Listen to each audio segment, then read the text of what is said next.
Okay, we're going to begin here momentarily. We are videotaping. We give thanks for Nathan, who solves all of my technical problems, and for Greg Gooch, who's going to be running the camera for us this evening. A little bit about where we're going. A reminder, Lee, could you get those? There's a bunch of pieces of paper right by Nathan there. Let's go ahead and pass those out while we're thinking about it. So this is a one-time Bible study called How to Read the Bible. Is everyone in the right class? Yes. All right? Okay, good. You always have to ask that on the first day. So you can just slump in your seat and just pretend like you're in the right class and then never show up again. This is How to Read the Bible. This is going to be a very quick overview of how to read, hundreds of years worth of history and mythology and poetry and all of that all together. So we're going to do that very quickly. And then starting next week, we're studying the Gospel of Luke. The Gospel of Luke is my favorite of the synoptics of Matthew, Mark, and Luke, which are the synoptic Gospels. And in it, we're going to talk about empire and how Jesus was anti-establishment and how his mother was really a cool, impressive woman herself. We're going to talk about how Jesus opens up God's love outside of just the Jewish culture, but to all people. So that begins next week. This schedule tells you how we're doing that. It's essentially 3 on, and then we take a break, and then 3 on, and we take a break, and 3 on, and we take a break. Thank you, Nathan. Are there extras? Yeah, so go ahead and give those around. I meant to put it on a slide and didn't get to.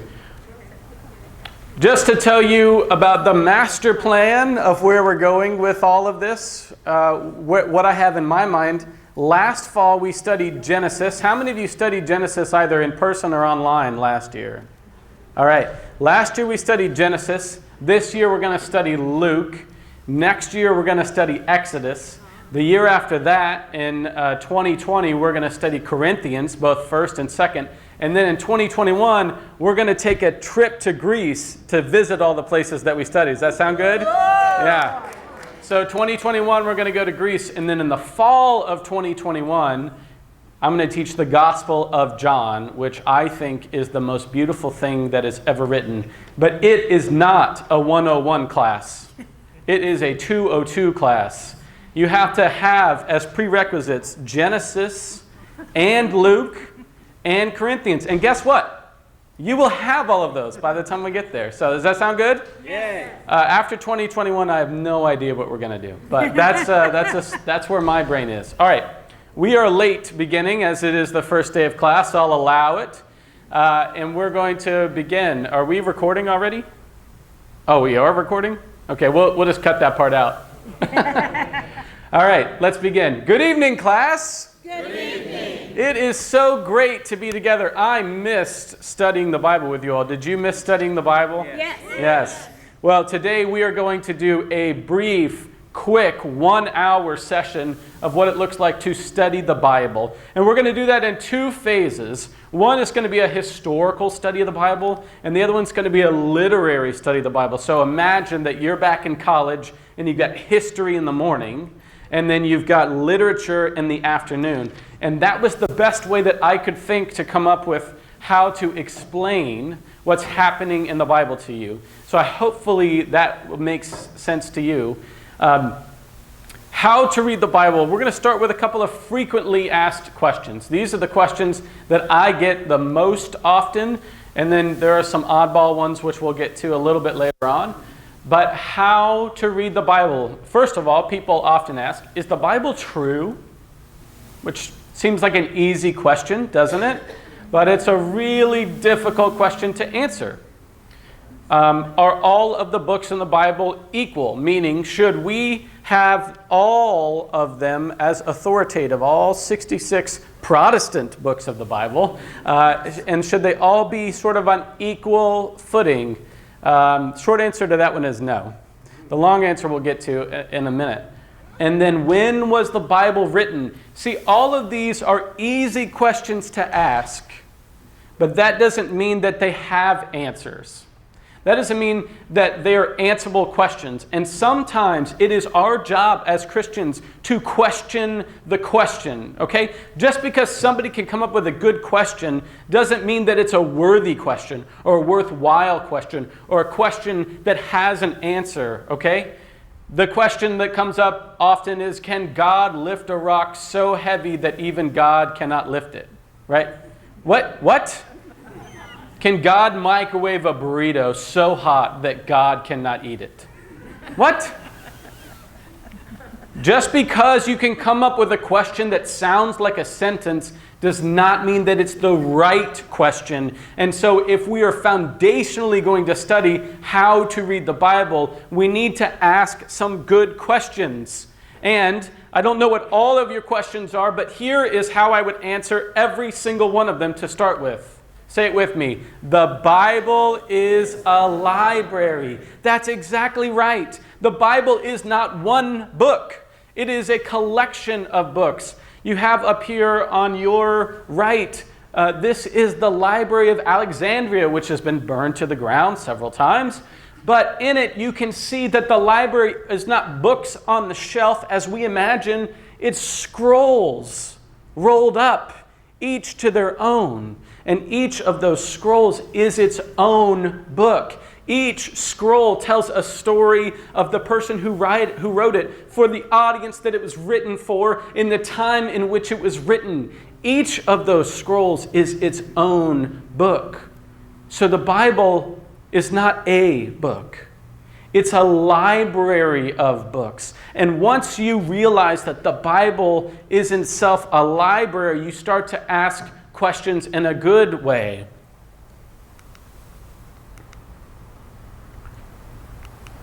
Let me figure out how to use this clicker here. Okay, good. Is the Bible historically true? Well, the answer always starts with the Bible is a library. Not everything in the library is trying to be historical. Don't you see how that's a weird question to ask of a library? Is this library true? Do you see how that's a weird question? Say yes. Yes. Would you walk into a library and say, excuse me, is this library true? That seems like a weird question to ask of the library. So it's our job as thoughtful Christians to question the question, to decide if the question we're asking is valid of the information that we are trying to process. Are all the books in the Bible equally valuable? Well, it's a library. Would you walk into a library and ask the question, excuse me, are all of these books equal in value? What? The librarian wouldn't know what to do with you. The librarian would probably say something to you like, why don't we find something that appeals to you? Why don't we find what you're looking to find? Why don't we understand who you are and then find a book that's going to speak to you in your language and in your genre and in your style? Why don't we find what's true in you and then find what's true in the library for you? You see how that's a weird question to ask of a library. Are all of these books equally valuable? Again, the short answer is still no. Unless your goal in life is to be a 7th century BCE Jewish Palestinian, Leviticus is probably not the book for you, right? Yes. Right. Unless you're living in a post-Babylonian exile understanding of living when you're surrounded by foreign invaders and armies, Nehemiah is probably not the book for you. If you want to understand what it's like to live in a post-Babylonian exiled, occupied territory, then Nehemiah can tell you great things about God. But you need to understand that what you're reading is a book. And it belongs in a library, and it has genre, and it has style, and it has feeling and emotion and history all baked into it already. I cannot figure out this button. This is not my controller here. When was the Bible written? Do you see how that's a weird question to ask of a library? Say yes. Yes. Could you walk into a library and say, excuse me, when were these books written? What would the librarian say to you? Open Yeah, but sometimes the copyright date can be much later than the original copyright. right. And we find that in Scripture also. The oldest manuscripts we had, until we found the Dead Sea Scrolls, dated back to the 2nd or 3rd century after Jesus, which means even the Jewish texts that were a few hundred years before that, we didn't have the originals. We had copies of copies of copies of copies. And what happened in Jewish rabbinic tradition was they would take a scroll and they would write in the margins, and that was called midrash. And it's great. There's some wonderful, beautiful things in midrash. But the problem is you get a lower level employee to come in and then transcribe the last scroll before it gets turned into the new scroll, and they don't know what to do with the stuff in the margins, so some of them add it in, and some of them don't. And so throughout time, we've got some manuscripts of, say, the Gospel of Luke that have this in this order, and some that have this in this order. Well, that becomes really important later on when you get this crazy thing that happens in 2 Corinthians where it says women should be silent in the church. And if you have a study Bible, it'll tell you, we don't know if this belongs in verse 18 or if it belongs in verse 24, which suggests that we found it in different places in different manuscripts, which suggests that it's not original to Paul, who probably wouldn't say anything like that, considering all of the other things he said that were pro-women speaking in church. And then you've got a war on your hands because we don't know what happened between this line. And we've extrapolated this one line to say that women shouldn't serve in leadership positions, and the Catholic Church to date does not allow women to serve in that capacity. And not just them, several others, including Lutherans and in other places, women are not allowed to be ordained because of some questionable line that looks like it was most likely midrash that was added in the margins. So it's not always as cut and dry as we want it to be, especially when we get to the question of when was it written? Well, we have fragments of the Pentateuch, which are the first 5 books in the Bible, that look like they're from the 8th century before Christ, like a long time ago. But doesn't mean that the whole book is. We've got a great book called Ruth, that if you read the Hebrew Bible, Ruth is way down at the end because we know it's a later story. But the problem is the Christians, when they put the Bible together in 333, they weren't quite looking very deep into the text. They saw that the first line of the book of Ruth says, in the time of the judges. And so when they put together our Bible, they put Ruth right after the book of Judges, even though it belongs much, much later in history. But those first lines of all of our texts were the last things written. Because somebody wanted to add titles, and somebody wanted to add verses and chapters and books. And so all of the things that show up on the margins, such as the first line and the last line, those are the things likely added the last. So when is it written is a little bit of a complicated issue, which is why I think it's hilarious that, that when you study the Bible as history, which we're going to do for about 25 minutes here, you can ask Google this question, when was the Bible written? And it just tells you 6th century. Man, isn't that just a breeze? You don't need anything else. Really questioning my student loans from seminary. The Bible was written in the 6th century. Now, for one, what this is actually referring to is the Hebrew Bible, which we would call the Old Testament. For two, it's referring to the 6th century BCE, which it doesn't say. And for three, it is an oversimplification, what we would call reductia in absurda, when you reduce an argument so small that it doesn't make sense anymore. It's absurd. So to suggest that it's written in the 6th century and not put BCE, which it actually would have been right, that's about 80% of the Old Testament is written in that century. I think that's a pretty good guess. But it does not tell a very great picture. And it's just a good reminder that a short answer does not always equal a good answer. And sometimes we need to ask the deeper question. All right, a little understanding of history. I've taught this before where people didn't understand AD or BC, and we certainly don't understand BCE and CE. They teach it in middle school now. But we teach it in middle school, and all of us remember everything from middle school, right? Okay, just a brief understanding of this. Do I have a pointer here? I don't have a laser pointer. I do have a laser pointer. You see this where it says 1, 1? These numbers are counting backwards to 0. Nope, To 1. And these numbers are counting forward from 1. there's no 0. Which also doesn't make sense. Okay? So this year was suggested to be 1-1, which is suggested to be the year that Jesus was born. Our calendar is based off of the suggested year that Jesus was born. Was everybody aware of that? Or no? Yes? Okay. For many, many years, we called that AD, which stands for Addis Domini. When I was in middle school, I thought it meant after death. I thought it meant after Jesus died, and that was a new calendar.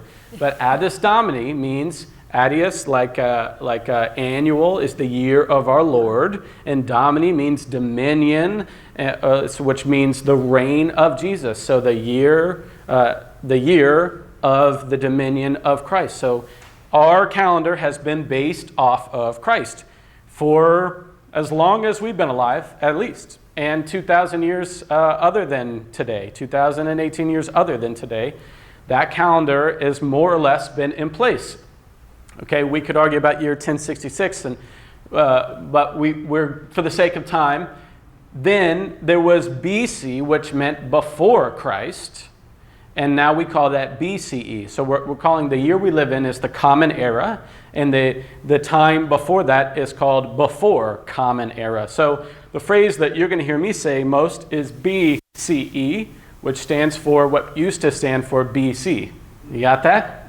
All right. I just want to make sure that we've got some understanding of this, because the numbers that I'm about to tell you about the history of the ancient Israelites are going to go backwards from us. They're not going to count up. They're going to count down. And so that can be really complicated. And then we never actually use the year. When we want to sound all academic, we say, well, in the 7th century BCE.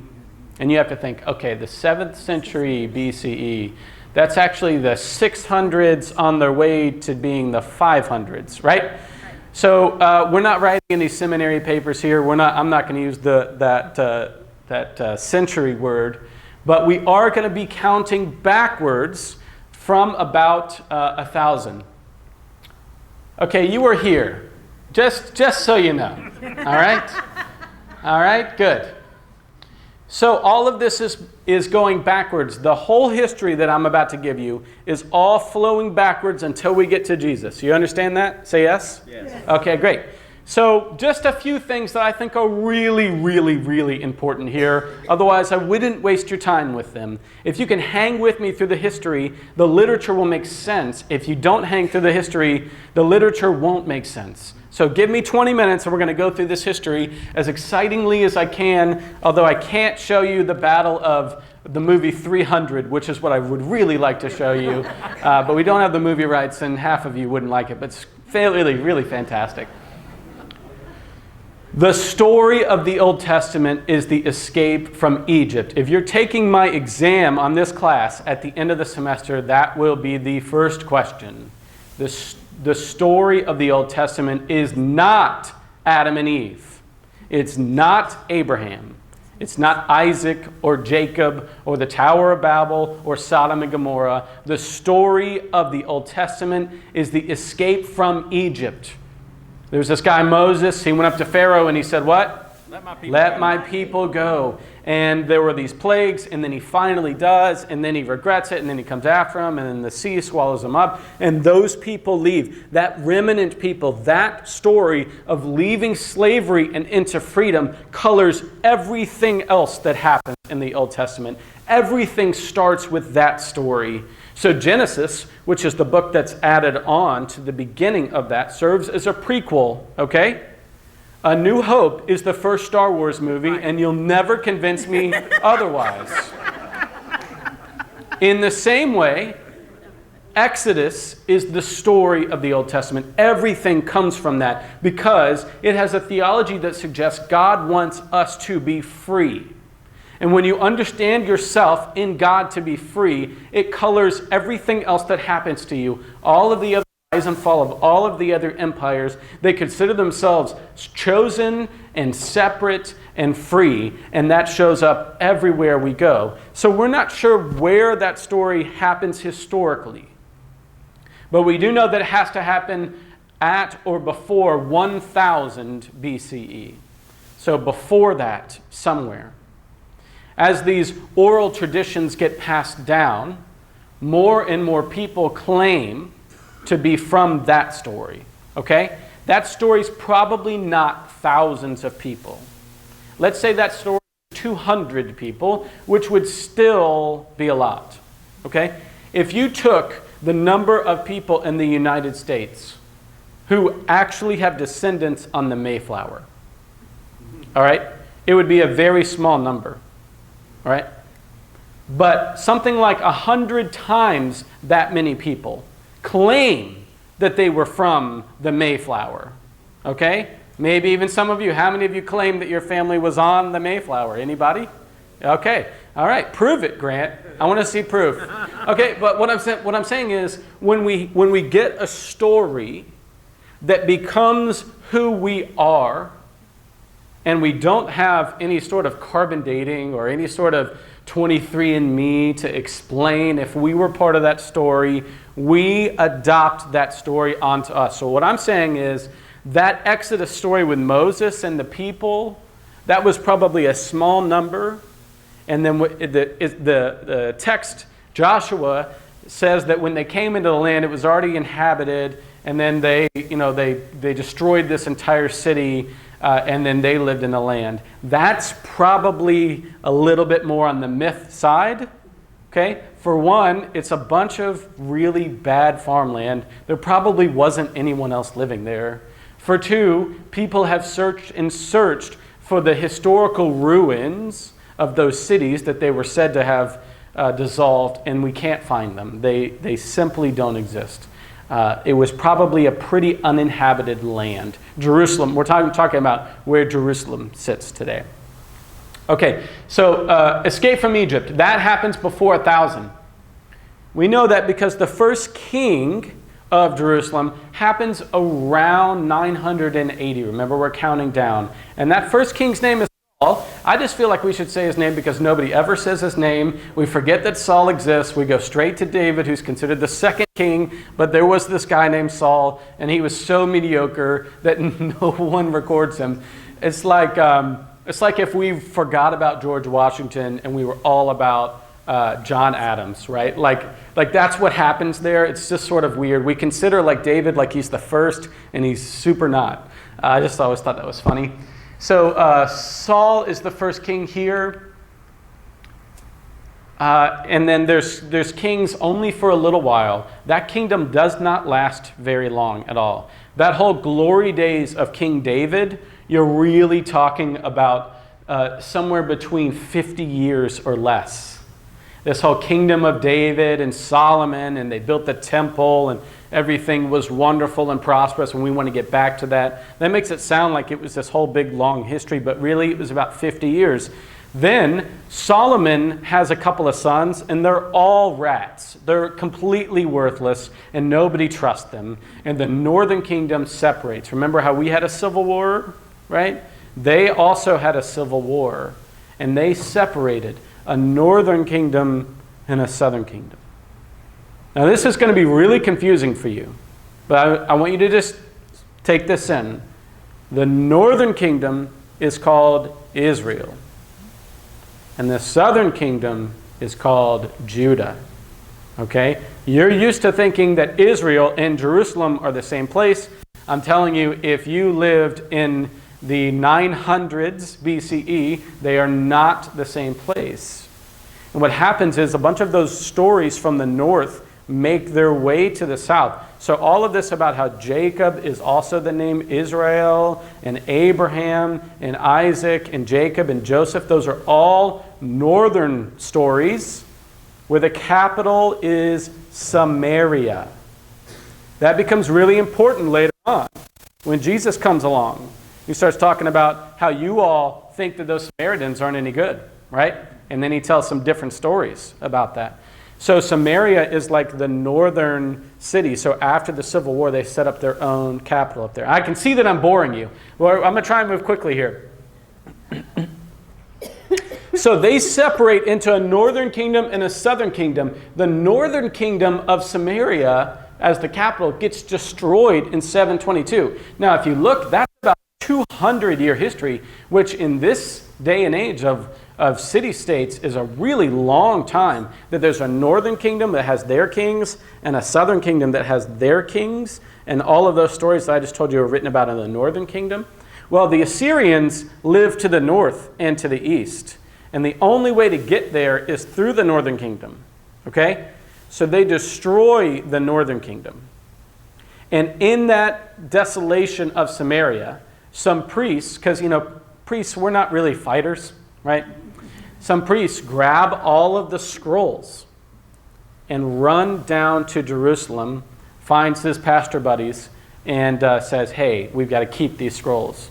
Those scrolls become Genesis, a lot of Genesis. A lot of that is northern tradition stories. And you can tell because they all talk about area to the north. Things like Jacob's well, which is an actual well, way up north. Things like how Abraham came back from Babylon and settled way up north. Things about how Joseph's brothers, one of which is named Judah, tried to kill him, right?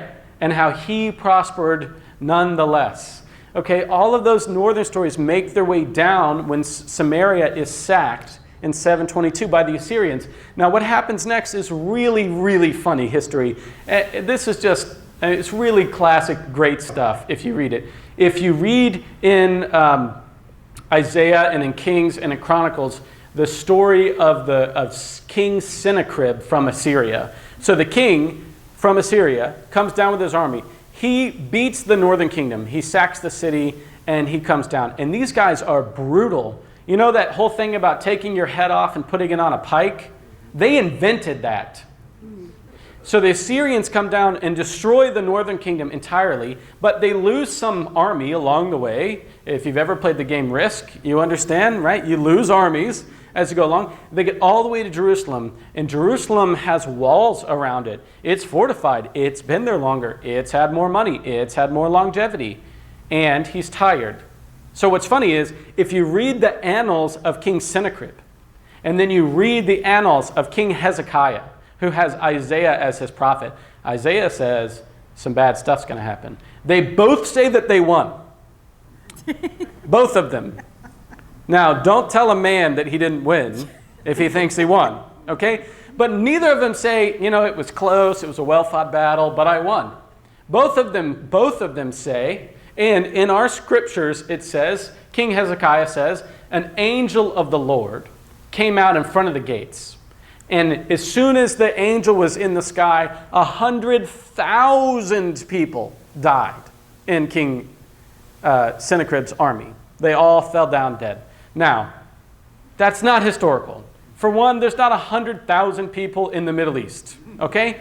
For two, there would be a bunch of skeletons and we would have found them if that had happened. For three, King Sennacherib goes back home and says, I beat King Hezekiah. I whipped him good, right? So you have to take some of those histories with a grain of salt because they're always written by the person who wants to appear victorious. When the northern kingdom is destroyed, the people who survive go back down to the south. The south kind of reunites into one kingdom. But that doesn't last long because the Assyrians lose to the Babylonians. And the Babylonians take all of the people in Jerusalem who are rich and noble into exile. They take them as prisoners of war and take them to Babylon. So can you see my red arrow here? This period in the 6th century, as Google told us, is when most of the Old Testament is written, and it's because they are prisoners of war in Babylon, and they're trying to preserve their history, which is already gone. You see that? So all of their kings have already lived and died, so they can write the book of Kings and 2 Kings. And they've already had the Pentateuch. They already have the story of Exodus, and they can add Genesis and Numbers and Deuteronomy and Leviticus, and they've got the Torah, and they finish writing it. It's sort of like they went on sabbatical over in Babylon, and they finally finished writing their manuscript, right? They wrote most of the Old Testament, at least everything that happened to date by then.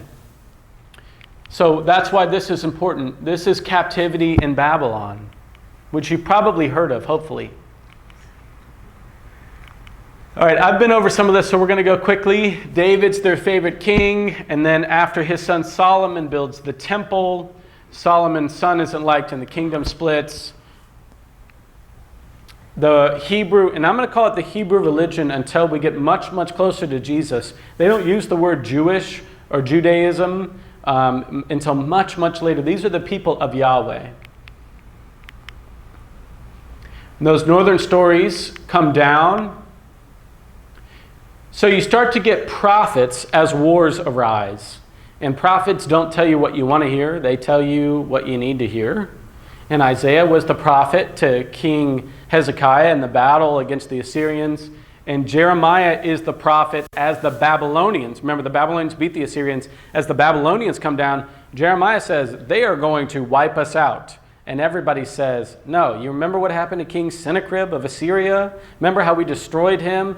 We will never be destroyed. And Jeremiah says, there's a hurricane coming and you should all prepare. And they all go, no, it's fine. It's probably not coming to us at all. And Jeremiah, for 40 years, he says all this. And there's all of these rotten kings. The story of Hamlet, do you know the story of Hamlet? Right, where the uncle usurps the throne, and the story of the Lion King, which is based off of Hamlet, the uncle usurps the throne, is actually from King Jeroboam and Rehoboam when his uncle usurps the throne. That's where that story comes from.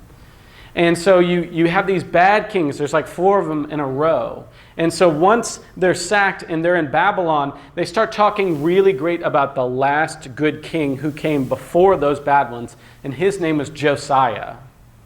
And Josiah gets written about really favorably in the Babylonian period because he was the guy who brought back the Torah. He was the guy who found the ancient scrolls of the Ark of the Covenant and brought all of that back. So most of the writings that happen in Babylon, or at least if there were fragments before, they get written about and really codified. And you can tell because they all have a very similar through line. They have a very similar theology. If you're a literary person, you'll understand that they have a similar style and syntax right through them. So you can tell that they're written by the same group of scribes of that time. Then, I missed that very last one there. Then the Persians beat the Babylonians. I know, it's a big headline and it's really shocking news to you. It's shocking to all of us too, because as far as we knew, the world ended in the ancient Near East, right? But then the Persians come from what we would call the Far East, and they have a huge army. And they've got ninjas, it's where ninjas come from, and they've got elephants, and they've got crazy things, and they come and they beat the Babylonians, and then they decide to make Babylon their capital, which is crazy. They move their capital down from Nineveh to Babylon to be closer to the action, right? And their king, Cyrus of Persia, declares that the entire world will start to speak Aramaic. Well, that should be really important to you because Jesus spoke Aramaic. That's right. And it comes from this Persian period. They make the whole world speak Aramaic, even the Babylonians. It's their way of being sort of oppressive to them. But when the Persians take over Babylon and they find all of these Hebrews here. They're like, what are you guys doing here? And they're like, oh, we're captives. We're supposed to be over there. And he goes, well, why don't you go back over there?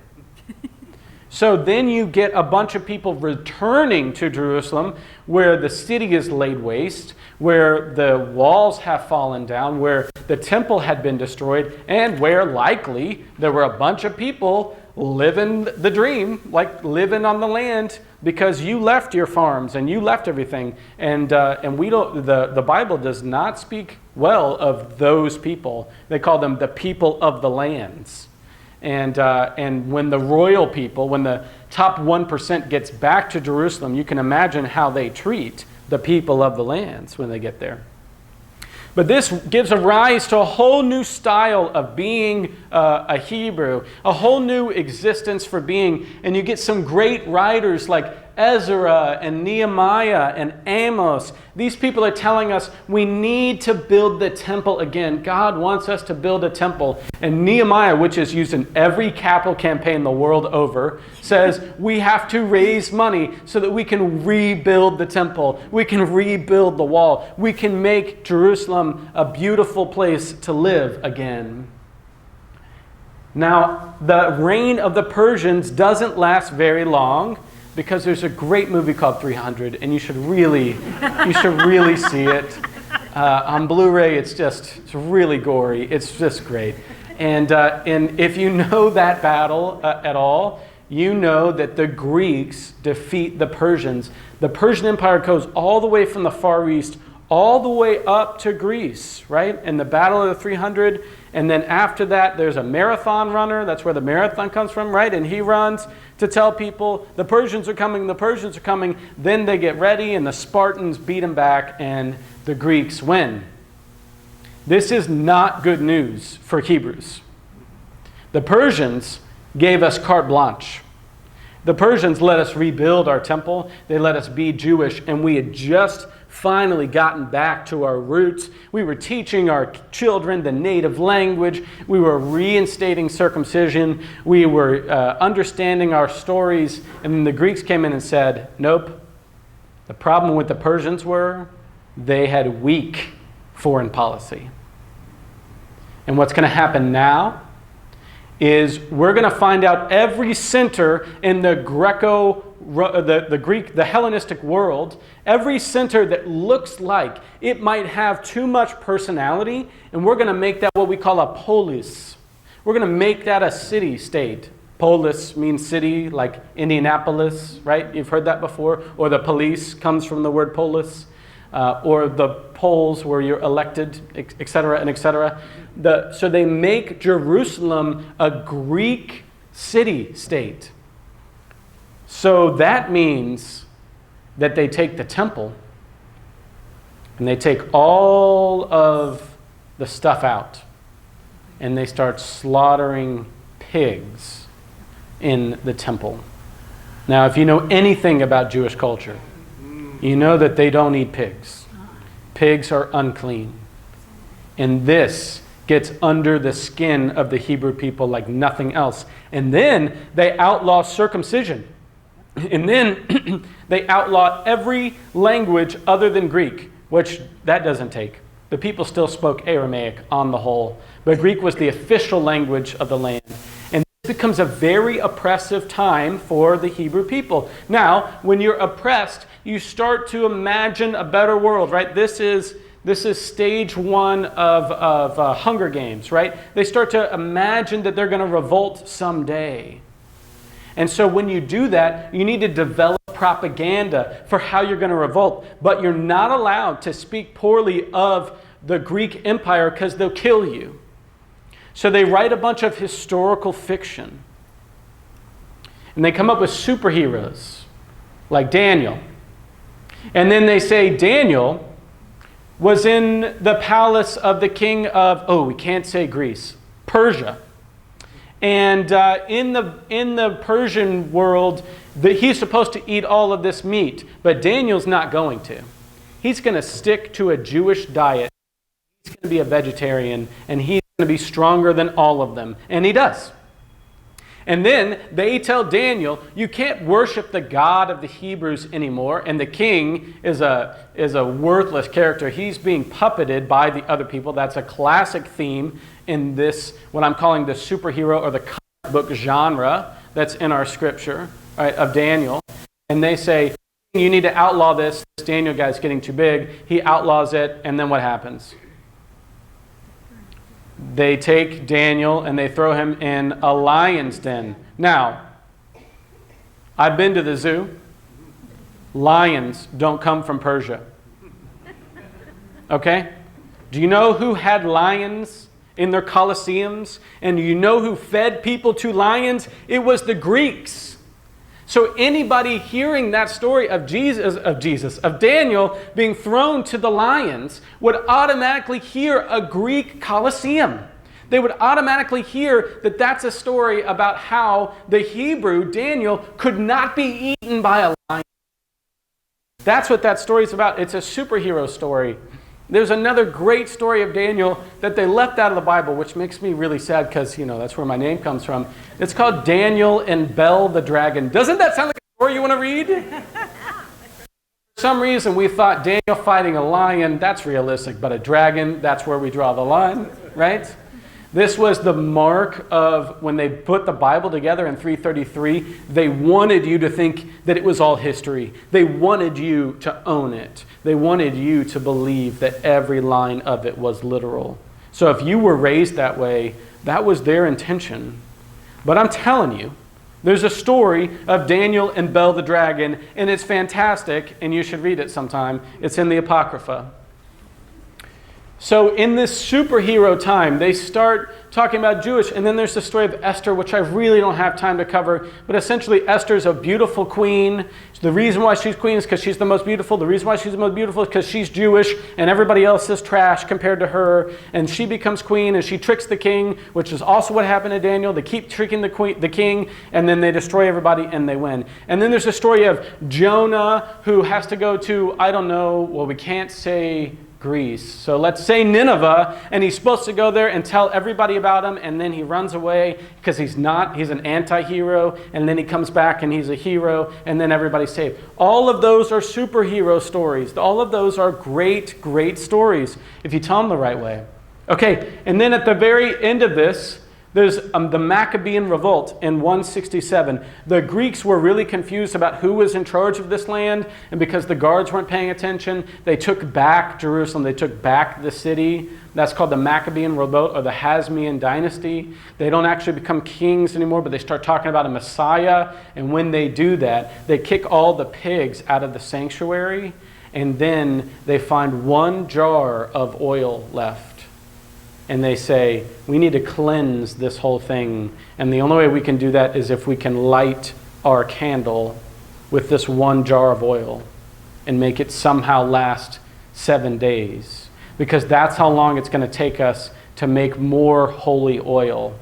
And it was a miracle that menorah lasted 7 days until they could make new oil. And that, of course, is the story of Hanukkah that you all know. Yeah. Okay, so none of these Hasmoneans are kings. And then we get all the way up to 146. The reign of the Hellenistic period is over. They've been defeated by Rome, which is hilarious because they're right next to each other, and we're talking about the whole rest of the world, right?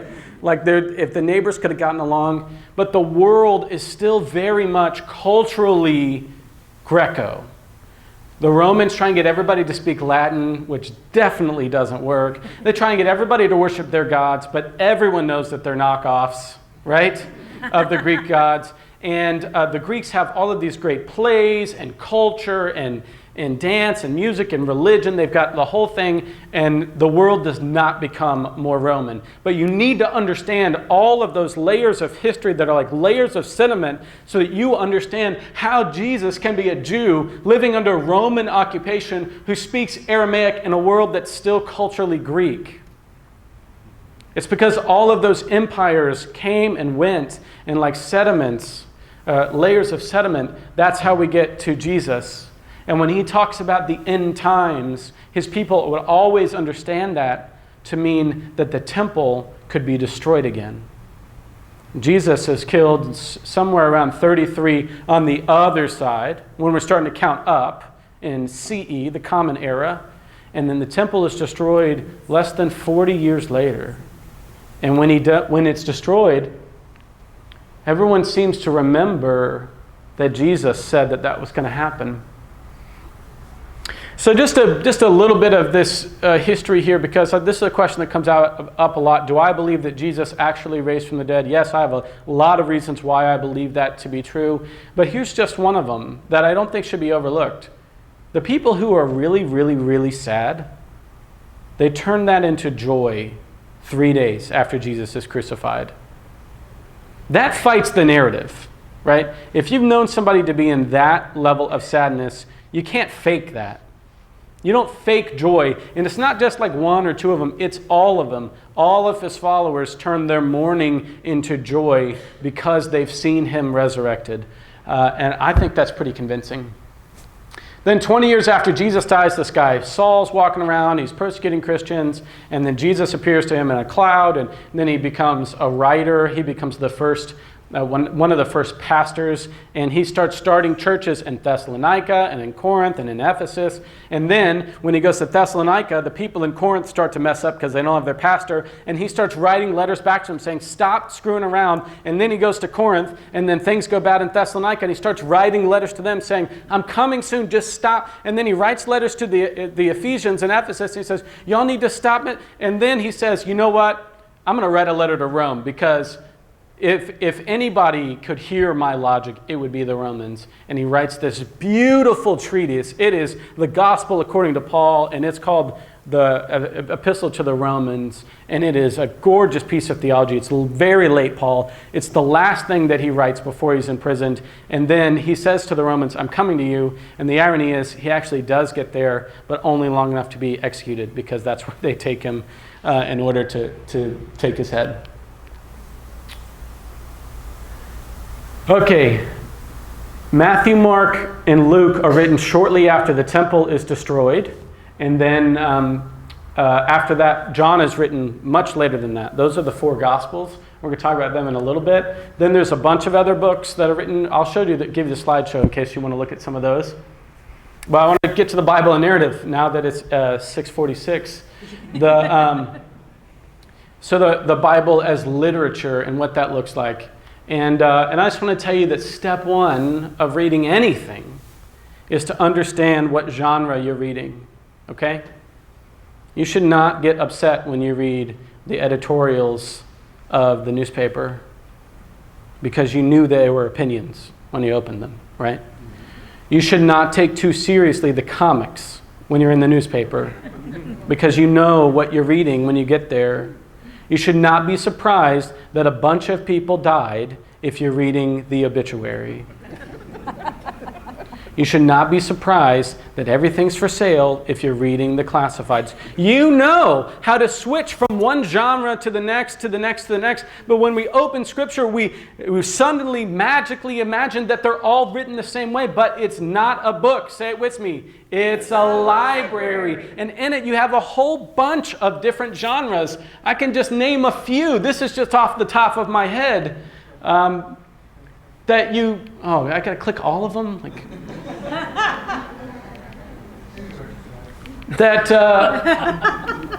You can find all of these genres in Scripture, and it doesn't take a lot of looking to do that. But it's the first step to whatever you're reading. Just like the librarian would say to you, if you walked into the library, well, what are you looking for? What are you trying to read?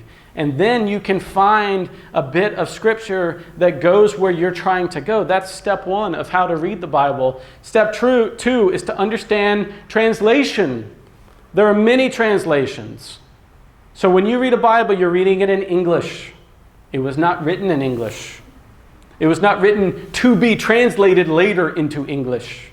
It was not written in a 20th or 21st century culture. It was not written with you in mind. So whenever you make a translation, you have some things that are good and some things that are bad. And this is my favorite line. This is not in the Bible. This is just something that Asha and I learned in French class. Il coule les yeux de la tête.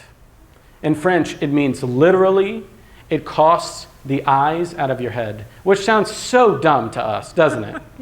Those crazy French people. But we walk around saying it cost an arm and a leg, don't we? Right? Yeah. So when you're translating il coule you de la tech, you have to decide whether or not you're translating for meaning or for a literal verbatim translation. Do you see the difference there? Yeah. Okay? So if Paul was writing in French and he had this whole beautiful language about your head and the eyes in your head and how the eyes fit in your head, and then he said il coule you de la tête, and then you translated that verbatim, you would probably miss a lot of the meaning because it would be very choppy and literal, but it would be closer to what he actually wrote. But if you translated for meaning, it would say the head and the eyes, and it's all beautiful, and then it cost you an arm and a leg. And you would miss it. You see how neither is better than the other. Both present problems. So you should at least know what you're reading. If you read a study Bible, it's probably an NRSV. An NRSV is the one that is most verbatim. That's why it's choppy. That's why it's hard to read. And that's why it has a lot of footnotes. Okay? So the footnote, it would say, it costs the eyes out of your head. Footnote. At the bottom, it would say, a common colloquialism for first centuries Palestine, particularly for those who spoke French, was it cost the eyes out of your head. In English, we might say, it costs you an arm and a leg. The author is suggesting that something is expensive and outrageously so, right? That's the kind of thing, that's why study Bibles are so thick. The one that I put over here that I highly recommend, and it's the one that we use on Wednesdays the most, it's called The Message. And of all the ones that are written for meaning, it's the most modern. It's the most common. And he decides that what Jesus is trying to convey to you is really important. And so Eugene Peterson, who's still alive, right? He's still alive. He wrote this message, and it's beautiful. And he's a wonderful human being. You should read everything that he wrote also. So these are all the translations. If you would like to talk about some of them later, that's fine, we can. But I'm going to tell you NRSV is the one you should be reading if you're studying. That's what we read in worship on Sundays.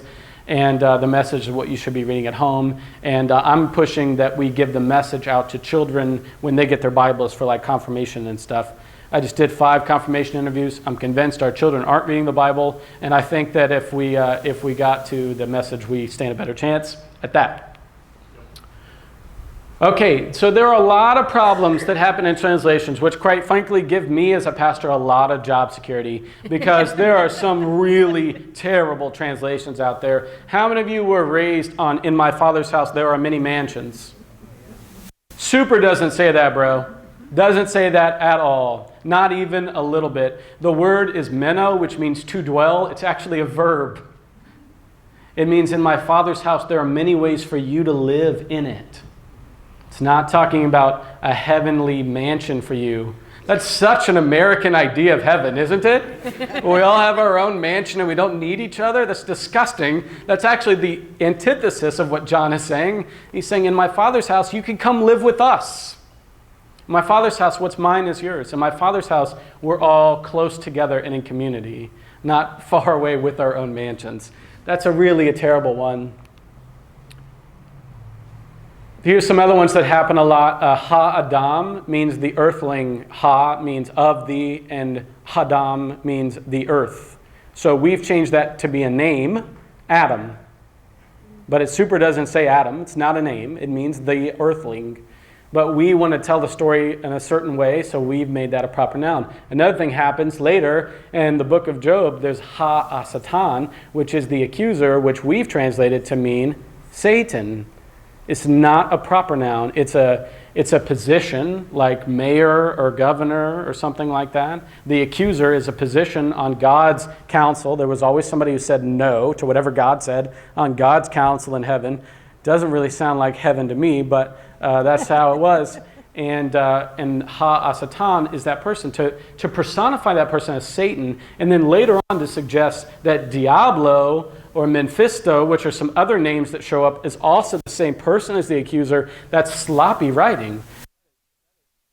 Copy infringement and completely sloppy, and I'm amazed that stuff like that has made it into our Bible. If I could tell you one thing that's horribly translated in the Bible, it would be this. Look at this definition that I pulled from the very prestigious Wikipedia. The word hell is an English word. Okay, just sit with that for a minute. Remember that whole thing I told you about il coule you de la tête, and how you don't quite understand the syntax? Okay, you as English people, we've invented the word hell. The thing that we mostly associate our hell with, which is Inferno. You could argue that Dante's had more of an impact on American Christianity than Jesus of Nazareth has. Even Dante doesn't use the word hell. Why? Because he's not English. Right? The word hell is not in the Bible. The word hell is not in the Bible. Here are some of the words that get translated as hell, which you can't see, but you can look it up because it's on Wikipedia. It's common knowledge. The word is Gehenna. There was literally a place that was literally called Gehenna. It was the trash dump outside of the city of Jerusalem. It's where widows went and poor people went to get their food. Can you imagine eating from a trash dump? Does that sound like hell? There's always a fire there, right? There's always weeping there. There's always gnashing of teeth there because there are animals and rodents. It is hell on earth. It is a literal place on a literal earth with literal geography, literally outside of the city that Jesus is literally talking in. It is not Dante's Inferno. Dante has not lived yet. English has not been invented yet. And this land that we are in was only inhabited by Native Americans. Nothing Jesus said even remotely suggests Dante's Inferno. And if you would like to go deeper into that, I would love to have that conversation with you. But just as a broad stroke, I think that's something that you maybe haven't heard before. Step 3 in understanding Scripture is understanding style. Each writer has their own style. And the lectionary has us chop up Matthew and Mark and Luke, and then we sprinkle in John because we don't understand John enough. Most people don't understand it enough to give it its own year. It just gets sprinkled into Mark's year and Matthew's year and Luke's year. But in doing that, what I would say is we've made a gospel stew. We've taken all the ingredients of Matthew, Mark, Luke, and John, and we've thrown them in a pot together, and we say that they're all the same. And so on Maundy, Thursday, we'll have a foot washing, which is from John, and a Last Supper scene, which is from Matthew, Mark, and Luke. And in no piece of writing are they both in the same place. And we make them both on the last day because all we can think to do is to make stew, because we want all of the pieces to fit, and we will cut the edges of the jigsaw puzzle to make sure that they do. But I'm telling you, as much as I like stew, I also like meat and potatoes. And sometimes things are better when you separate them back out. And I'm telling you, Matthew, Mark, Luke, and John are all fantastic. And you're missing how great they are when all you ever eat is stew. I'm just telling you, you would miss how great each of them is when all you ever eat is stew.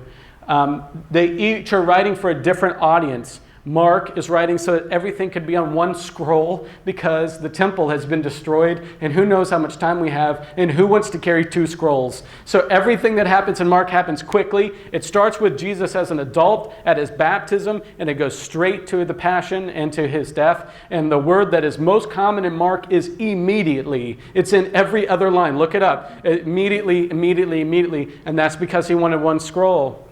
And then Matthew comes along, and he's writing for a Judeo-Christian audience. Many of the first Christians were also Jews. They went to temple on Friday night, and they went to church on Sundays. Can you imagine that? Yeah.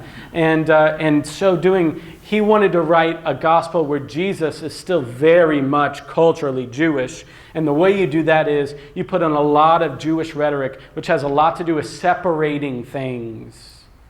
That doesn't mean that some people are going to heaven and some people are going to hell, which isn't in the Bible. It means that it's a very Jewish thing culturally to separate things. We separate wheat and chaff. We separate sheep and goats. We separate things. That's what Jewish people do. That's what they still do. They have separate sinks, and they have separate cooking utensils, and they have separate things. Cleanliness is next to godliness. That's the sign of being a good Jew. So my problem is that people take the Gospel of Matthew to suggest that what Jesus is really talking about is what Dante is saying, and in that we've missed the meat and potatoes of Matthew. We've just made it some sort of vanilla hospital food. How many of you have seen the show Godspell? Godspell is entirely the Gospel of Matthew. Okay? If all you know about Jesus is Matthew, you got to get another book. I'm telling you, it will not make you happy. It will not make you follow Jesus. It will make you feel like you are on the outside, because unless you grew up Jewish, it's not for you. It's probably not. Now, there's a lot of great teaching in Matthew. I teach Matthew. I love Matthew. I preach on Matthew. I pray on Matthew. I read Matthew. I'm just telling you, if it's all you got, then you need to get another book, because it is not my favorite, not even by a little bit. Luke, which we're going to start studying next week, is taking that same story and imagining it forever. I know I'm out of time, but this is just so funny, I have to tell you. I told you Mark starts with the baptism of Jesus. Matthew and Luke, when they're writing, they have Mark in front of them. So they go, I can do better than that. How does Matthew start? Genealogy. Yeah. Oh, I can go to Jesus' birth, and I can go beyond that. I can do a genealogy of 28 generations all the way back to King David himself. Then Luke comes up. Luke says, Matthew, I can do better than that. And in Luke chapter 3, there's a genealogy that traces Jesus all the way back to Adam. Way before King David, way before his birth, and way before his baptism. And then John comes up and he goes, I can beat that. Your book starts with the first. My book's going to start that in the beginning, God created the heavens and the earth. And in that, the Word was with God. And the Word was God. And that Word became incarnate. And guess what? It's Jesus. And I went way further back than all of you guys. That is true. And it's in the Bible. And you should look it up. All four of them do that. Yeah. Reading for style minimizes the mistakes you would make in translation, because you would ask yourself the question, you know, John's talking a lot about light and darkness and water and wine and blood and birth and stuff like that. And maybe what he's really meaning is this. It'll guide you and keep you on the path. Whereas if you're just pulling from one or the other, you're going to have a lot of translation errors. We call that proof texting, and we don't recommend it unless you want to piss off all of your friends. Proof texting is not for you. Read a book. Read the whole book. Try and understand one book before you try to splice together a whole bunch of stuff, right? Just try it. Just read one book. Figure out its genre. This is my interpretation. This is not scholarly opinion. This is mine. But a good way to remember it is Mark is a realist, Matthew is a pessimist, Luke is an optimist, and John is a dreamer. If you don't believe me, you can start with the end in mind and look at what Jesus says on the cross. In Mark, he says in Aramaic, my God, why have you forsaken me? In Matthew, he says in Greek, my God, why have you forsaken me? In Luke, on the cross, he says, he's really chatty. He says, forgive them, Father. They know not what they do. And he says, today you will be with me in paradise. And on John, he says, Mother, this is your son. Son, this is your mother. He says, I thirst. And he says, it is finished. Okay? Which, if those sound like they're dreamy, psychedelic up there, you're right. That's where he is. And it's great. I'm telling you, we're going to get there in 2021 in the fall. Those are my four Gospels. That's how I would recommend doing that. Begin with the end in mind. And if I could just say one more thing, it would be this. The book of Revelation is not about the end of the world. You know how I know? Because I read it. And it's not. Here's how Revelation ends. Then I saw a new heaven and a new earth. For the first heaven and the first earth had passed away, and the sea was no more. And I saw the holy city, the new Jerusalem, coming down out of heaven from a cloud, prepared as a bride adorned for her husband. And I heard a loud voice from the throne saying, He will dwell with them. They will be His peoples, and God Himself will be with them. He will wipe away every tear from their eyes. Death will be no more. Mourning and crying and pain will be no more. For the first things have passed away. And the one who was seated on the throne said, See, I am making all things new. And he said this, Write this, for these words are trustworthy and true. Then he said to me, It is done. I am the Alpha and the Omega, the beginning and the end. Revelation ends with a new Jerusalem. It does not end with a bunch of people going up to heaven and leaving their clothes behind. It's not there. It ends with new creation, which is entirely consistent with everything that Jesus preaches about new creation, which is entirely consistent with everything God says about how there will be new covenants and promises and relationship, and there will be creation, and creation was good. It's entirely consistent with the rest of the library. Because when we talk about God, we talk about hope that believes that we can be a new creation each and every day.